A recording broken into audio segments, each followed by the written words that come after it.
So, good morning, everyone. Thank you for joining us this morning for this celebration of Women's History Month with GPAR's Diversity Committee.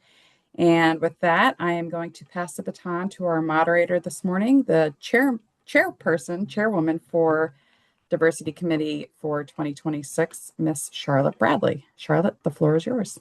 Good morning, everyone, and thank you for having me, Lexi. I appreciate it. Um, as you guys know, I am Charlotte Bradley, the 2026 Diversity Committee Chair, as Lexi stated. So good morning and welcome to this special discussion and celebration of Women's History Month. I'm pleased to be joined today by Ms. Ashley Walk. Oh, I was just fine with it. Wachowviak. I'm sorry. I got in my head the newly appointed executive director of the Governor's Advisory Commission on Women, as well as Kiwana McKinley, who is the Mayor's Office of Women Engagement, the director of the Mayor's Office of Women Engagement, and the executive director of the Philadelphia Commission for Women. So thank you guys for joining me this morning. I appreciate it. Um, we're going to go into Ashley. She has a robust background in advocacy, policy development, and interagency collaboration. But I do want to read her bio really quick because I want to give her credit where it's due.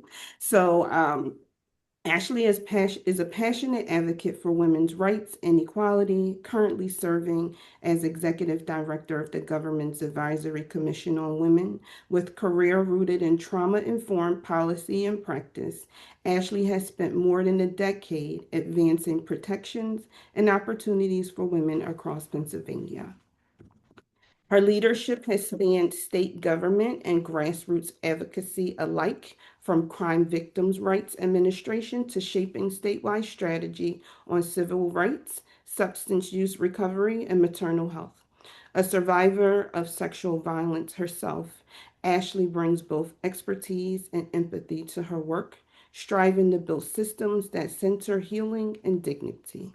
Beyond her public service, Ashley has served on the Cumberland County Commission for Women and currently sits on the Board of Directors for Children Advocacy Centers of Pennsylvania. Her dedication has earned recognition, including City and State 40 Under 40, Central Penn Business Journal's Woman of Influence, and a YWCA Woman of Excellence Award. A mother of three and a wife of a combat veteran, Ashley's life and leadership are guided by the belief that empowering women transforms communities and that every woman deserves safety, opportunity, and voice. So thank you again for being here, Ashley. We appreciate you taking the time out to join us on celebrating this Women's Day today. Now, when we get started, can you tell us a little bit about you? I know I just read your bio, but is there anything you want us to know about you that I didn't read? No, I just thank you. I always feel like the bio reading is the most awkward part of any meeting. I think it's that way across the board. I also think as women, we're not used to celebrating our wins. It takes practice to do that. But it always feels like an awkward start to the day. And I did wake up a little sick this morning. So I'm in a little bit of a twilight zone with a whole bunch of meds running through my system. But we can skip ahead to the nitty gritty because I think we've got some really exciting things to chat about today. Absolutely. Thank you so much. You know that superpower we born with. I think women are born with a superpower. You sick, but you took some medication so you could be here with us. So we appreciate it. Can you explain what the Governor's Advisory Commission for Women? Can you explain what that is? Yeah, I always appreciate starting out with this question because I'm myself and all of my commissioners are really big on honoring the women that came before us, and it is Women's History Month after all. So the commission itself was created in 1964 under Republican Governor Scranton. It was initially called the Commission on the Status of Women.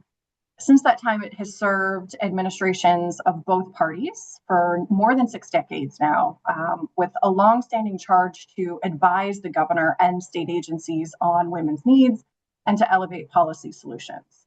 The commission, long before I was here, was instrumental in the adoption and the implementation of the 1971 Equal Rights Amendment in Pennsylvania. So their work included efforts to address issues like credit and insurance discrimination, access to public accommodations, and sex-based terminologies in our Pennsylvania law. The commission did have an early framing as a bipartisan body to be a catalyst for change. So today, under Governor Josh Shapiro, the commission's representation and outreach continues to consistently cross party lines to keep women's issues in the forefront of the Commonwealth's policy agenda. Awesome. We've came a long way, but we still have so much longer to go as women. What issues do you hope the Governor's Advisory Commission for Women pursues this year? The commission has 3 sort of buckets of policy priorities that we're working on in this term. Excuse me. The first is our women's health bucket. This is where we talk about postpartum depression, access to maternal health care, period poverty, and menopause. We recently put on our agenda last year. The second bucket, so to speak, of work is our women in the workforce body of work. This is where we talk about the ongoing gender wage gap, the prevalence of the childcare crisis. We do work under this umbrella to support women veterans and women in non-traditional careers. And then the third bucket of work is our violence against women and prevention work. So everything that you think would fall in this category for us certainly does. This is where we talk about and discuss domestic violence, sexual assault, stalking, teen dating violence, and human trafficking work. So as you can see, we have a pretty robust agenda. Obviously, one commission to serve the entire state. We strategize and we don't take on every single issue. But we show up in state government spaces and community spaces in support of women and other work that great local commissions like the Philadelphia Commission for Women is doing in their community and area around throughout the year. Yes, they do an amazing job. I'm actually a part of the committee, which is how I know Kiwanis, and the focus is, oh my gosh, life-changing for a lot of people. And it's so much great information that the Kiwanis heads here in Philadelphia. It is amazing. There are a lot of things that you named. Menopause, perimenopause, you got to include perimenopause in there, period poverty, because you never realize how serious that is until when you really sit down and think of it, and put yourself in those days where, for one odd reason, you got too busy and you ran out. And then you sometimes cross your mind for some people like, wow, this is people actual reality. I ran out, I can run to the store, but some people some women don't have the ability to even purchase their own products, personal products. So that is very, very prevalent for people to, focus on, because it is a real thing. I know there's a lot of community organizations that are giving out free personal items now, which is vital for some people in the community. You got to choose between groceries and personal products, and you named a lot of other things that we can just go on and on about, but as realtors, we deeply care about access to affordable housing and building generational wealth. And what is the state of women in housing in Pennsylvania? I appreciate this question, Charlotte. It's so timely because the governor just released within the last couple of weeks his new housing action plan. It's the first strategic plan to address housing across the Commonwealth. That plan itself has 5 kind of overarching goals. They are to build and preserve Pennsylvania's housing stock, to expand housing opportunity for all Pennsylvanians, to provide pathways to housing stabilization and sustainability, to modernize Pennsylvania's housing development regulations, and lastly, to achieve operational excellence across the state and local government. But the plan provides for some things that the commission, the Women's Commission, believes to be some significant wins for women who we know are the primary caregivers for both children and aging parents, are more likely to rely on child support, disability benefits, face systemic barriers in the housing market. Women who face persistent wealth gaps, particularly women of color, and who are the primary targets of domestic violence, which is the leading cause of homelessness for women and children, not just in Pennsylvania, but nationwide. So if I can, I will share a window here.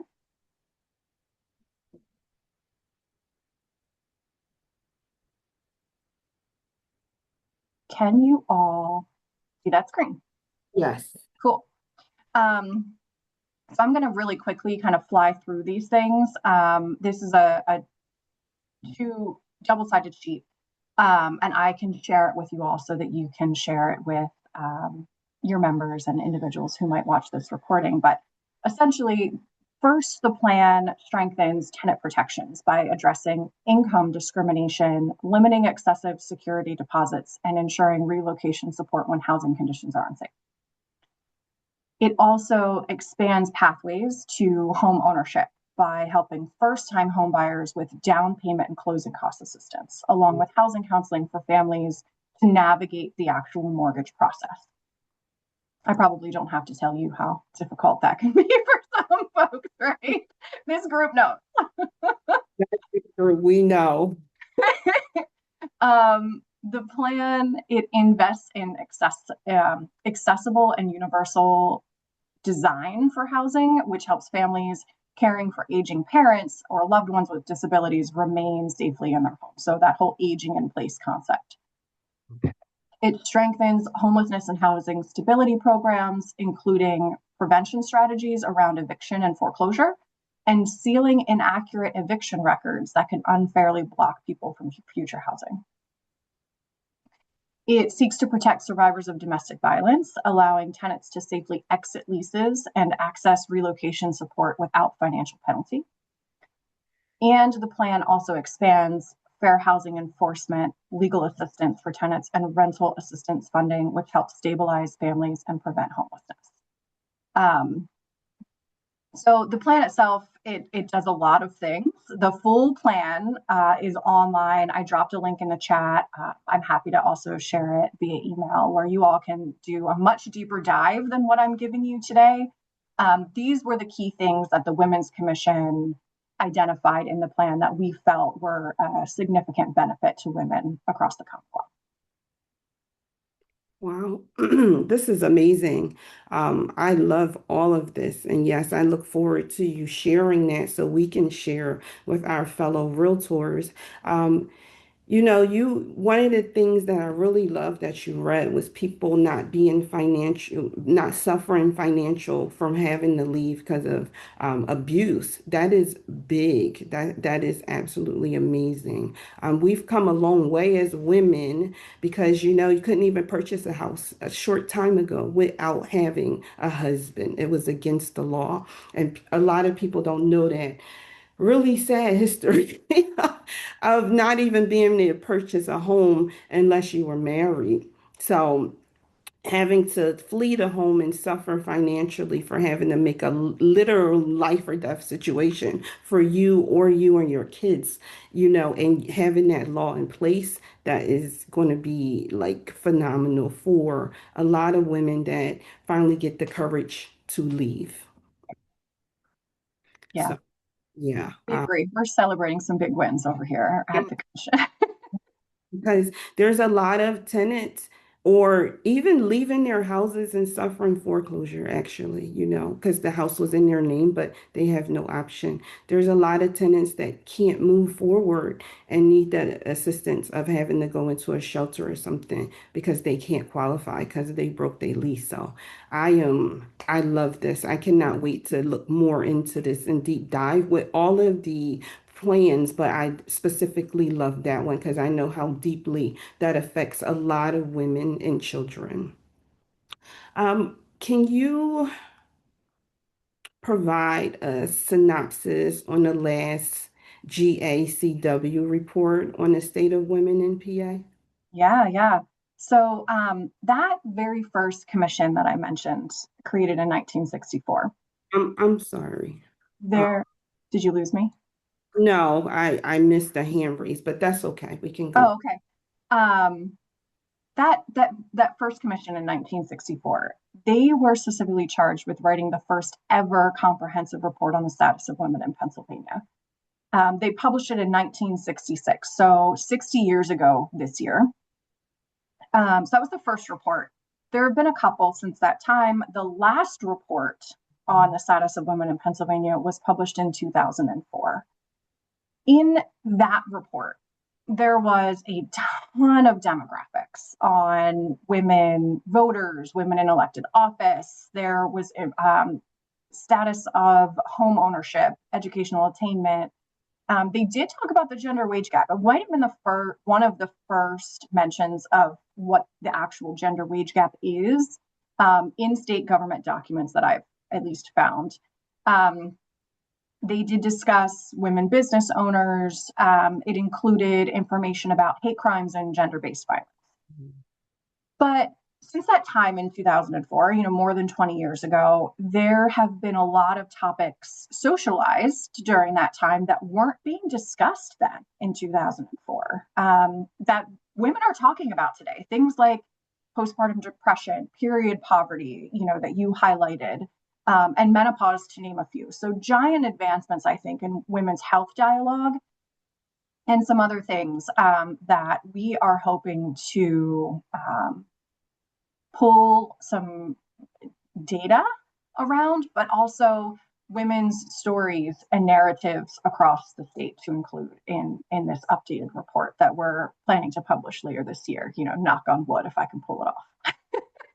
I am sure you'll be able to pull it off, and I can't wait to get my hands on a copy of it. Before we move on, I know Kiwana had a question that I missed, so I would like her to speak if she had a question. Yeah, thank you for that. I was really excited to see what you pulled up as it relates to housing. And that's one of the things that we appreciate regarding our relationship with GPAR. It's important for the residents in the city of Philadelphia and obviously the state of Pennsylvania, keeping it in context, to understand what is available in terms of programs and services as it relates to housing. And I know in the tour, unless I missed it, I didn't hear you mention like housing or legacy. And I wanted to know if outside of the tour, which I know we're probably going to do a deep dive on, are you considering some type of programming where you're sharing with women, because we represent women commissions, what is available under the Shapiro administration? Kiwana, we were about to get to the tour. She hasn't discussed it fully yet, but I will No, but my question is about housing, not the tour. I was saying before we get to the tour, the question that I posed was about housing. Yeah, it's a good question. I honestly, women are so excited about this report. They are so excited about engaging in the report. My inbox is blowing up, which is great. I have tried to reserve solidifying plans of what the commission will tackle in 2027 because I want it to be completely driven by women and what comes out of these listening sessions. So I think my prediction is that you are spot on, and that's something that we're going to hear about in these listening sessions. I think housing is a top issue. Housing, childcare, right? Increased cost of living, These are things that I'm already hearing about from women all across the state. And I believe that they will be overarching themes that come out of these listening sessions and that show up in our report. Myself and my commissioners, our goal for 2027 is for our agenda to be, essentially written by the women who contribute to this report. Right. Which is why it's so important for women to show up and participate in the digital survey and the listening sessions, which I know Charlotte is going to get to here in a second, because we are completely committed to elevating those voices and the real true needs of women in community across the state. Okay. So I guess just to follow up to that, am I to understand with the information that you just provided across the state in 2026, it's sort of not on the radar to get the housing information out through the commission. You just strictly want to focus on the tour right now and use the primary research from the tour to determine what you'll move on in 2027. Yep, bingo. But we also, in the governor's announcement of his new housing action plan, he announced the creation of a brand new deputy level position solely focused on housing and homelessness across the state. We're currently recruiting and interviewing for that position now. So I would anticipate a lot of this education and awareness and outreach will be happening from that office in our Department of Community and Economic Development. The Women's Commission, we kind of show up where the state agencies ask us to show up to. And I would anticipate that, pardon me, when that position is filled and they start doing a lot of that work, we will frame some of that conversation around women and the commission will show up to support that. So just to be clear, we were going to touch on the tour next, but housing is not included on the tour. Is that correct? Because Kiwana is asking about housing, and if it is, we can address that when we get to that. But is housing not a part of the tour, or is it a part of the tour? We are not predefining any subjects or topic areas for these women, right? So one of the things we run into, I think historically state government has done a bad job asking communities what they need. We made a strategic decision to not show up with a kind of prescribed plan or specific agenda, right? We're not asking specific questions in these listening sessions about birthing center access, childcare access, period poverty. Instead, we are framing the conversation broadly so that women define the topic. So our questions are things like, what do you think the state of women is in Pennsylvania? What brought you here today? What do you think the commission needs to focus on in the next 10 years? And that's truly because we want this report to be a standout report. We want this report to be the most inclusive benchmark and capture of women's voices in Pennsylvania history. And so I don't want to show up in your community and be like, hey, I want to hear about period poverty in your community. Right.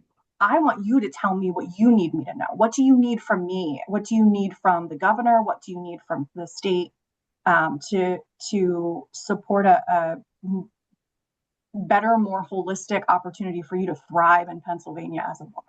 Does that Yeah, make sense? absolutely. Let the people tell you what they need. We're going to open up to a quick question, if you guys don't mind. And Annette had a question. So Annette Collier, our immediate past president for GPAR.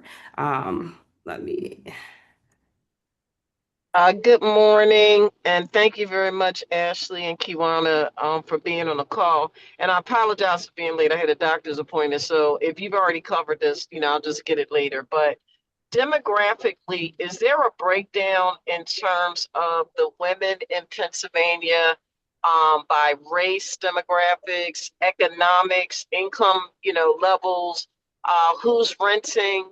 And I know you already said something about the housing thing, but really getting a true picture in terms of how many women might be first-time home buyers, how many of them might be divorced, how many not ever married, what are their economical stances like, single parent, married, that type of thing. I'm just curious as to what that looks like.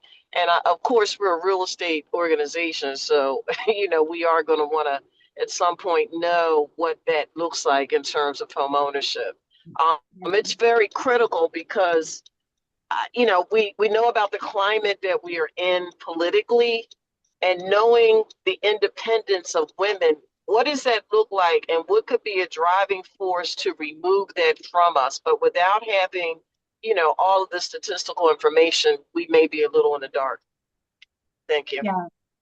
I think some of the information, some of the basic demographic information, including income level, head of household, that's all available from the U.S. Census, and that's primarily where Pennsylvania gets that data for our citizens. Some of the other things that you raised, how many women are single parent head of households, divorced first time home buyers, single first time home buyer, all of those things. I don't have that information readily available. I would be happy to inquire with GCED. I believe that gathering some of that information in a truly comprehensive way, where maybe there's a dashboard you can pull up that information, will be a focus of our new deputy for housing at the state. We are working. Some of my commissioners volunteered to do research and analysis as part of their contribution to the State of the Woman report, and they're doing all of that work now. So I've got a group of commissioners who are planning listening sessions, a group of commissioners who are working to advertise the digital survey, and a group of commissioners who are doing widespread research and analysis. And that's the information that they're out there gathering. They're working to gather it from some of our state agencies, what's available, on the internet that we can, what's the word I'm looking for? Verify. And what's available through the census. So I am hopeful that we can glue a lot of that together and include it in our report published at the end of the year. That's awesome. Thank you so much for the great questions, ladies. Charlotte, yes. Charlotte, before you continue on, Ashley, I just want to make you aware, and it might have been discussed, that the National Association of Realtors, as well as us locally, we have the Women's Council of Realtors.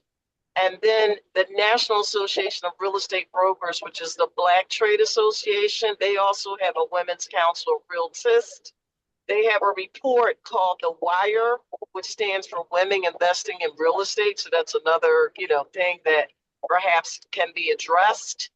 And there are other state of housing reports for the Asians, which is the Asian Real Estate of America Association, as well as the National Association of Hispanic Real Estate Professionals. So that might be able to assist in your report. All right, thank you. I am taking a few notes. Thank you for that information, Annette. Thanks, Annette. So Kiwana jumped ahead a little bit, but I would like you to tell us about your upcoming GACW tour and the stop in Philadelphia on March 19th, and what can our attendees expect or look forward to?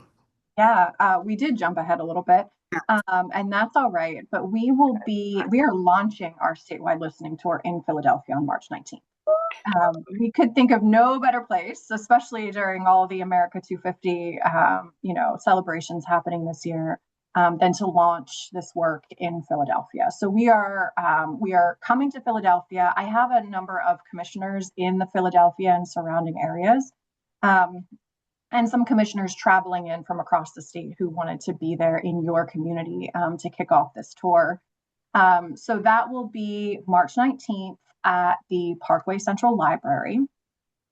And we'll have a little bit of time at the beginning for everybody just to get in and get comfortable, right? I think room full of strangers who are there to, discuss potentially sensitive topics. We all need a breath to get in the door and settle in.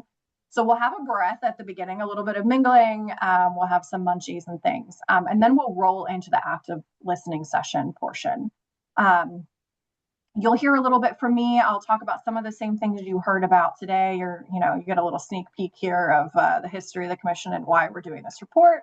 And then we're going to open it up to the community. We're going to ask these really broad questions, and we're going to, gather your feedback. What's working, what's not working, what do you need more of, what are we missing? I think obviously to start this work, we had to put together, an outline of all the things that we might want to include in this report. And it's a lot. Our list is long, right? When you take 30 thinkers, 30 passionate women from across the state and ask them what they think should be in this report, you're going to get a long list, right? But at the end of the day, what we want, like I said, is for that report to be truly reflective of women's voices. So I anticipate it's going to shrink and expand as these listening sessions go on. We're going to look at that kind of outline and we're going to say, well, we're not really hearing about these things. So maybe we don't prioritize them here.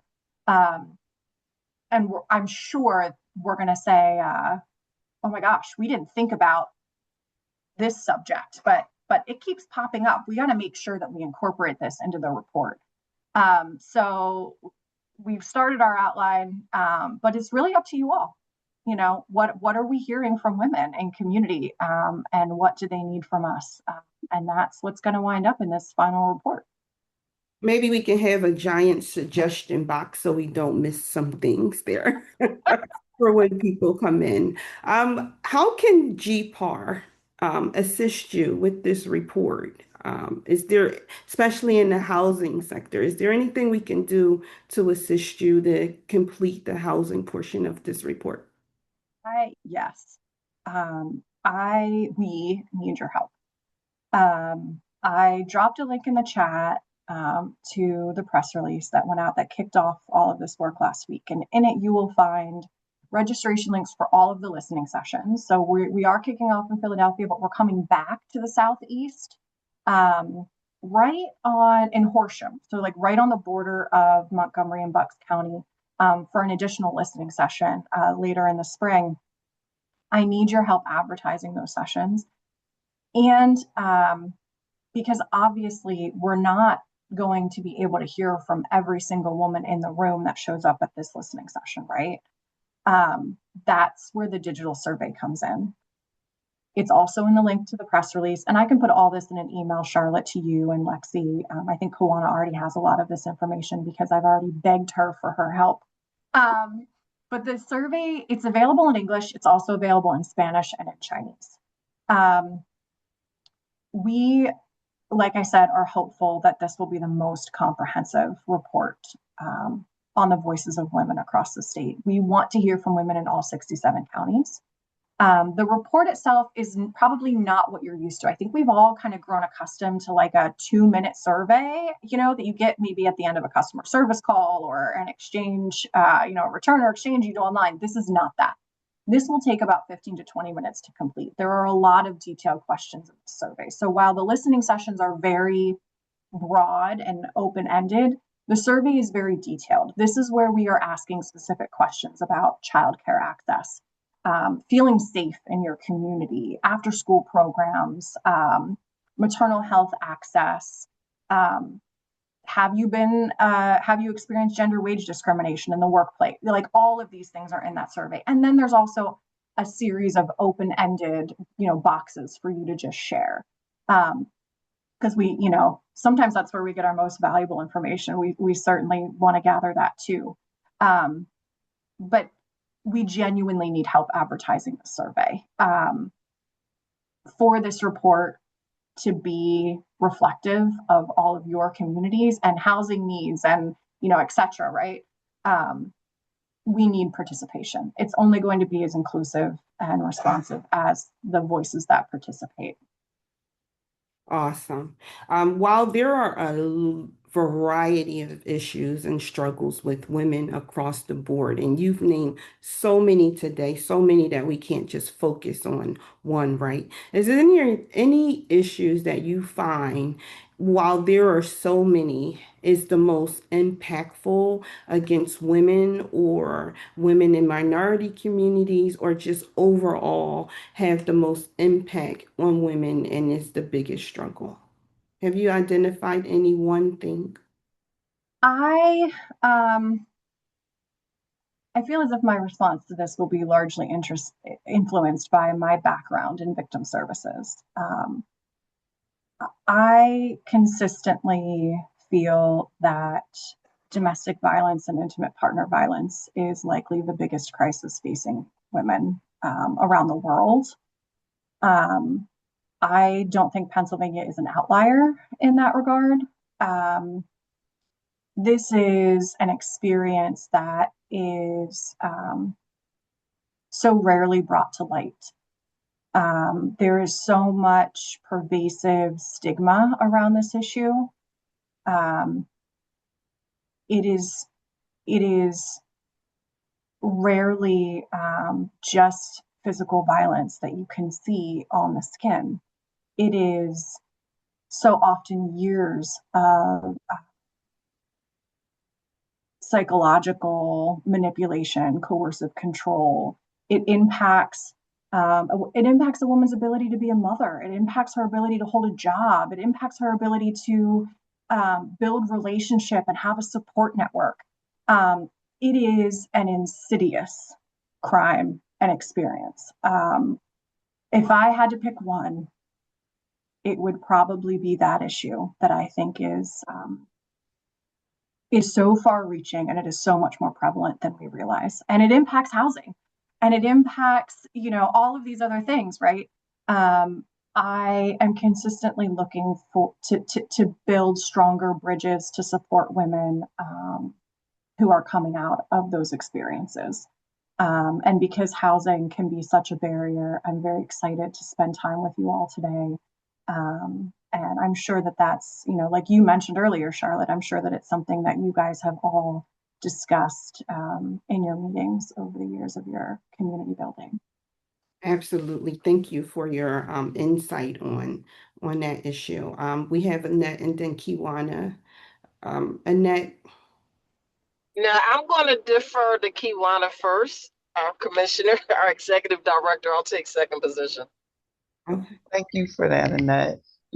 As you travel, Ashley, and you're going into different cities and towns, you're going to come across special interest group like GPAR, right? Focuses housing. So happen in the commission, our focus is menopause, perimenopause, housing, mental health. Those are some things that are key to us. But housing in Philadelphia, especially under the Mayor's Home Initiative, is a really big deal. So my question becomes, when you run into these nuances, because for different cities, there are going to be certain things that stand out. And lucky for us, housing is a very big and important thing for the governor.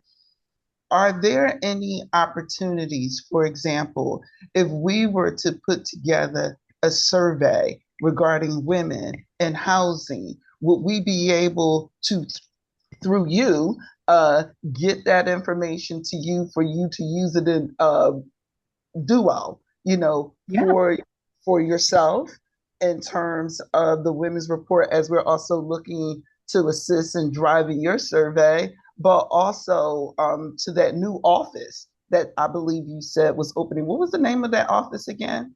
It's a good question. I have to find the name. It's within the Department of Community and Economic Development. Got it. I'll have to find the name of the new office. We're currently hiring the deputy to run that work and implement this action plan.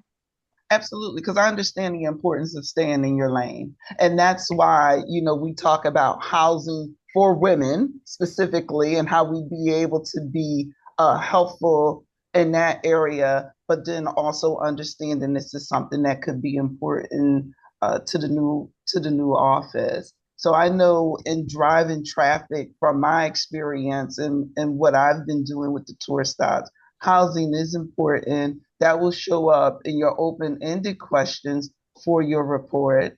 And I'm understanding that in this particular report, the piece, what you've named out is not inclusive of housing, but if through those open-ended questions, housing is something that is consistently coming up, then it could potentially have a place in the report as well as be something that you may focus on in 2027.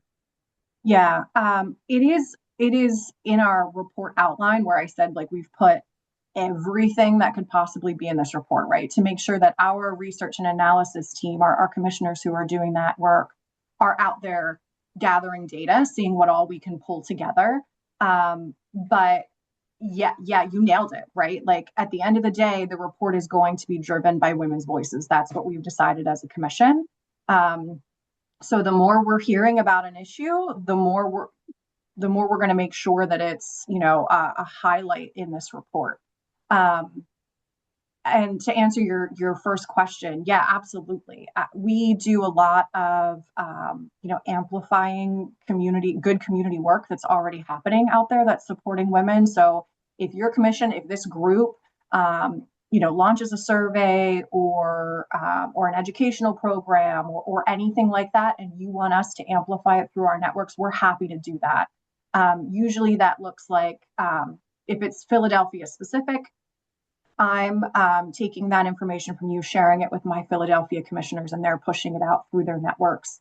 We find that the more person-to-person individual outreach is much more effective than like a blanket social media blast. We do those too. But my commissioners are very good at taking good initiatives that are happening and sharing it through their networks, and making connections, right? Whether it's, you want to bring another speaker that we have connection to this group, or you want to come to Harrisburg and meet with us to talk about some of these issues. We handle those requests all the time. And I just want to follow up saying, and most importantly, we want to be documented, right? It's one thing to have conversations, but what makes it all worthwhile is pulling something together with the understanding that we're doing this to have it officially documented and on the record, right? Yep. That's the driving force. Yeah. Thank you.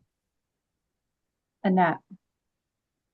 Yeah, that was pretty good. I do have another question, and I never wanted to be overlooked. And I don't know, you might have already addressed it. I apologize for the lateness, but the women that are re-entry, if that can also be a part of the survey, as far as, and of course, in Philadelphia, housing is a very major conversation, has been discussed. That in terms of how are they able to raise their kids, what resources have they been using, what are the best resources that they've had. I know that we all are probably aware some years ago, it really came out during the pandemic, how women were being abused by landlords, for example, sexually, right? So whether or not there are any complaints like that in the state of Pennsylvania in regards to women, I often think that women and children are always overlooked. Yep. And it's so many different capacities of women, as I mentioned, the reentry and all of those categories, just really having that. And I know you mentioned the U.S. Census. Perhaps that is something that can be used in the report, for the state of Pennsylvania. And Lexi McDowell, as you already know, is our government affairs director. So we are also a part of the Pennsylvania Association of Realtors. So I don't know if there's some type of collaboration there. We have about 47 associations throughout the state of Pennsylvania. And so in terms of getting the word out, maybe that is something that the realtors will consider doing as well. Thank you for that. Kiwana was kind enough to make that suggestion and kick out an email last week to try to hook me up with that network, I believe. Good. And as far as reentry goes, yes, that is in our report outline. We do intend on touching on that topic. And that also, interestingly enough, was in parts of it were in the 2004 report as well. Again, I think historically the Women's Commission has been on the forefront of some of those issues within state government and raising awareness of the importance of those issues. So, we're always honored to kind of carry on the legacy of those women who've done all this great work before us. But yes, that is in our report outline, and we have a pretty close working relationship with our reentry office here at the state, who's gathering some information for us as well. Very good, thank you. Yes, ma'am. And that's pretty amazing and is very important. So you've gave some great information. You've answered some very great questions, and we are very appreciative that you are here today and that Kiwana recommended you.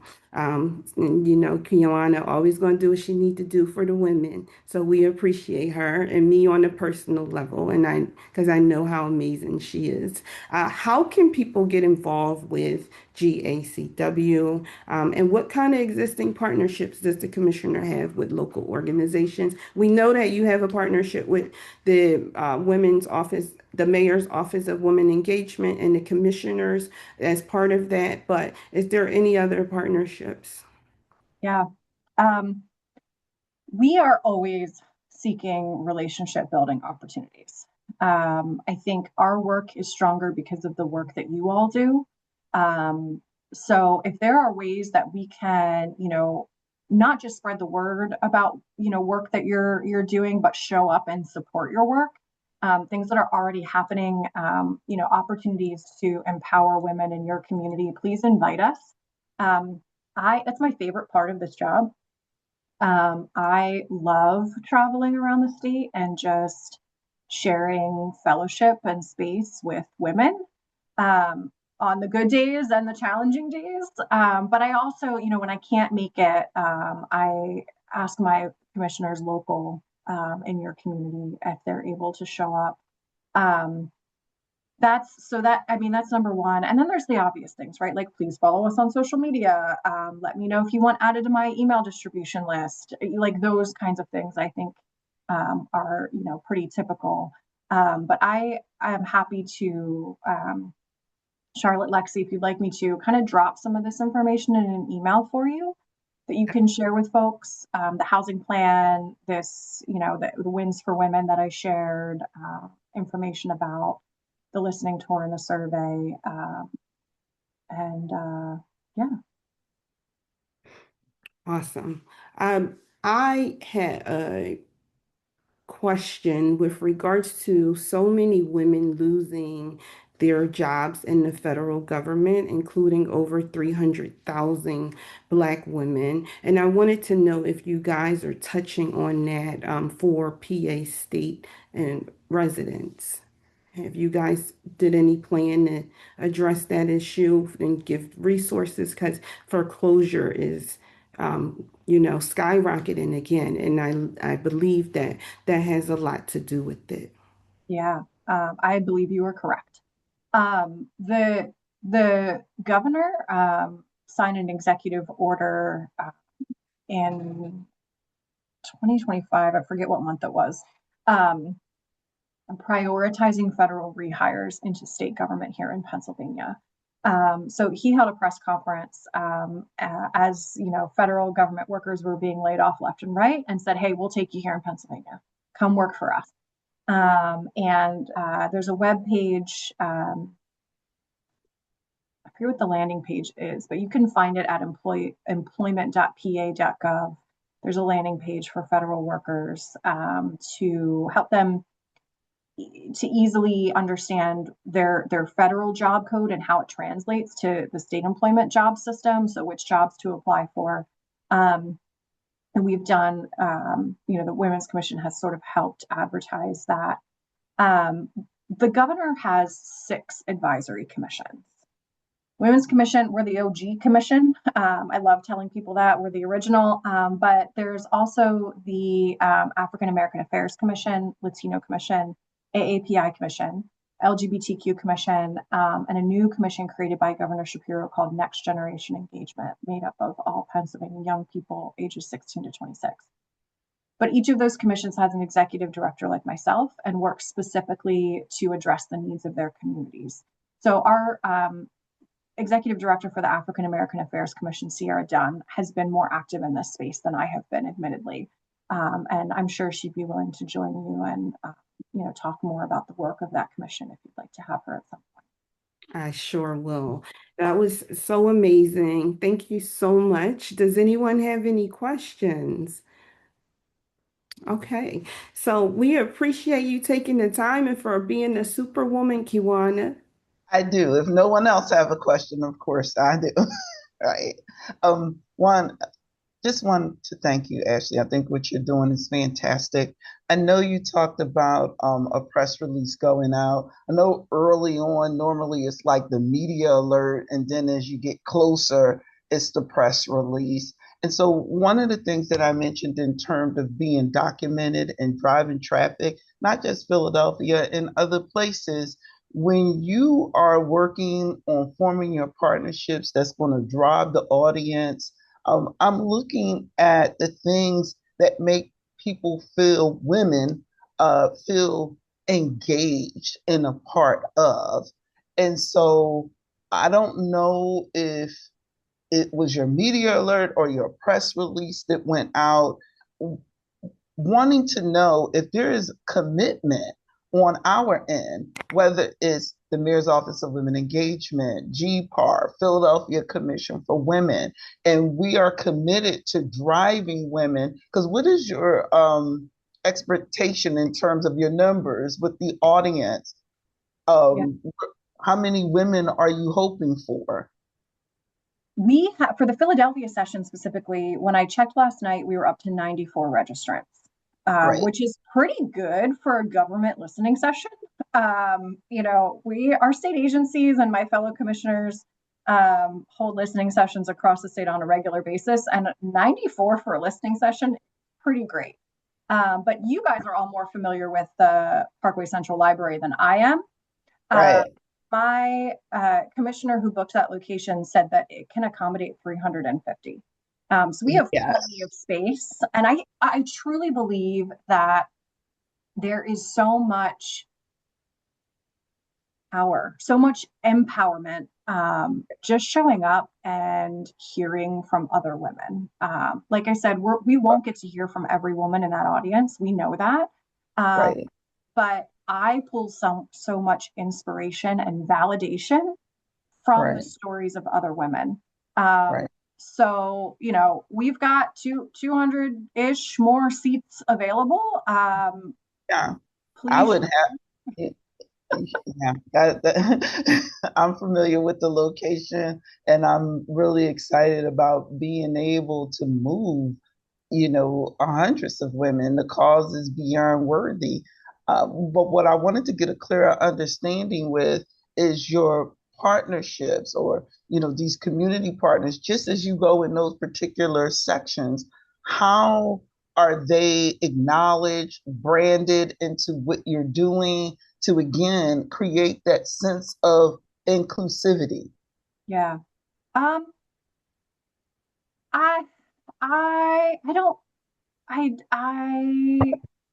don't have a good answer for that.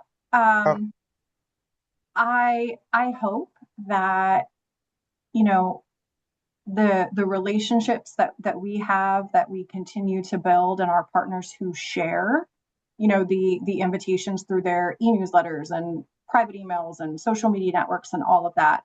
um, I hope that our partners voices, our community partners voices, are speaking to that for us.